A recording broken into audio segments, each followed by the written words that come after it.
All right, guys, we're out here today chasing some kokanee. They should be pre-spawn mode, so we'll probably catch a mixture of chromes and some reds. And some trout too, of course. We got some weather moving in on us. The wind's blowing me around. We're gonna be jigging for them. All right, guys, we'll get at it.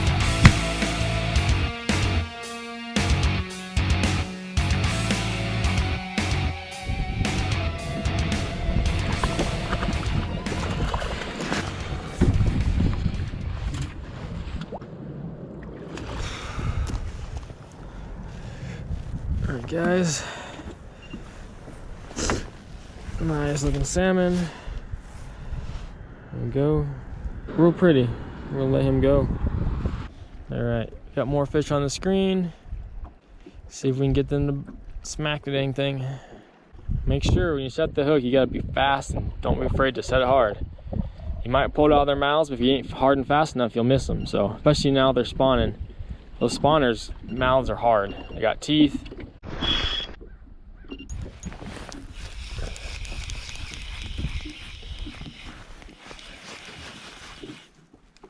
All right, this should be another kokanee, I imagine. A big one too. Freaking big kokanee. Whoa! There we go. That's what we want. That's what we came for. One of them big boys right there. Nice fish there.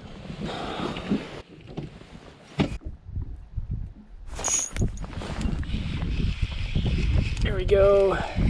Another one, smaller one. This is farther along in the spawn. All right, another nice looking salmon.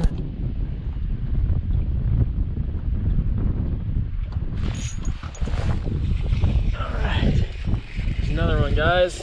There we go. It's a really red one, really red male. Yeah, let's get this one. Get this guy unhooked and put him back. There we go. Nice male salmon. He's about 14. All right, let's bait back down there, see what we can do. Not able to stay on the school today because of the stupid wind. So I just kind of been letting the wind push me down to my drift line here and drift down to where I want to stop, go back upwind, get back in the same pattern and drift back down again. Not ideal, but you know, when I'm back in the school, let's see if I can get him to bite. Well, they ain't hitting. Oh, there's a hit. It's really hard when they hit you when it's dropping. You gotta make sure when you let your line, when you jig and you let your line, when you, oh, I just lost it. Oh no.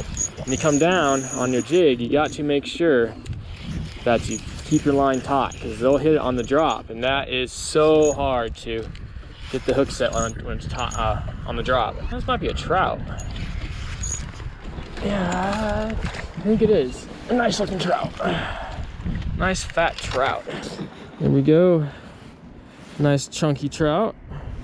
Let's get him put back. When you're jigging, sometimes you gotta do some, 3-4 foot rips. Seems to be really good today.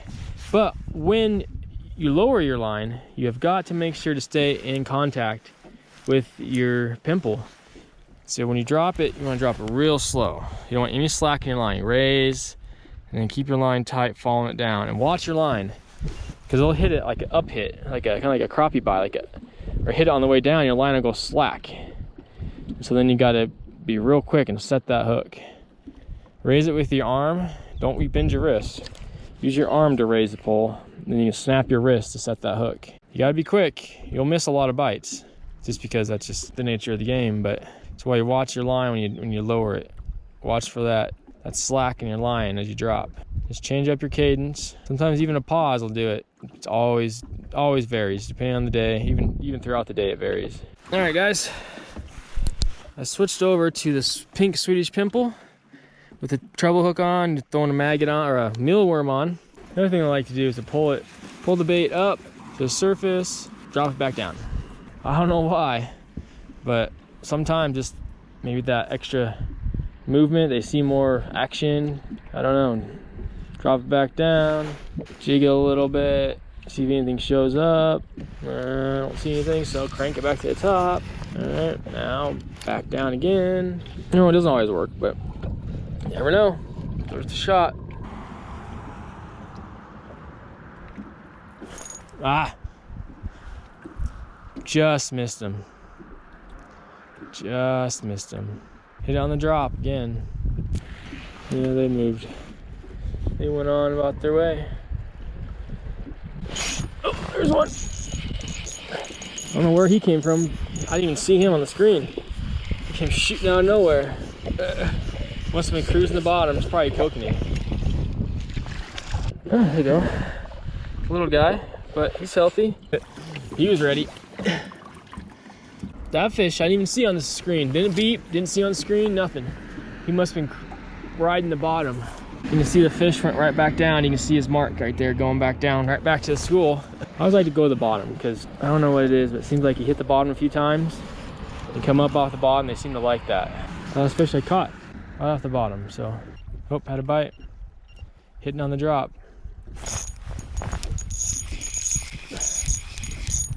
There we go. Where is he? There he is. Nice one. Oh, he unhooked himself. Yeah, let's get the hook out of there. All right. Sure is pretty. Sure has some pretty colors to him. All right, this is my dead stick rig. This is my jig. Ah.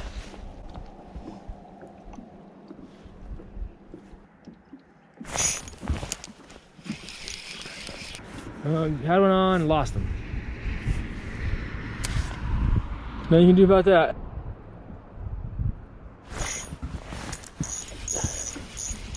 There we go. Feels like a good fish.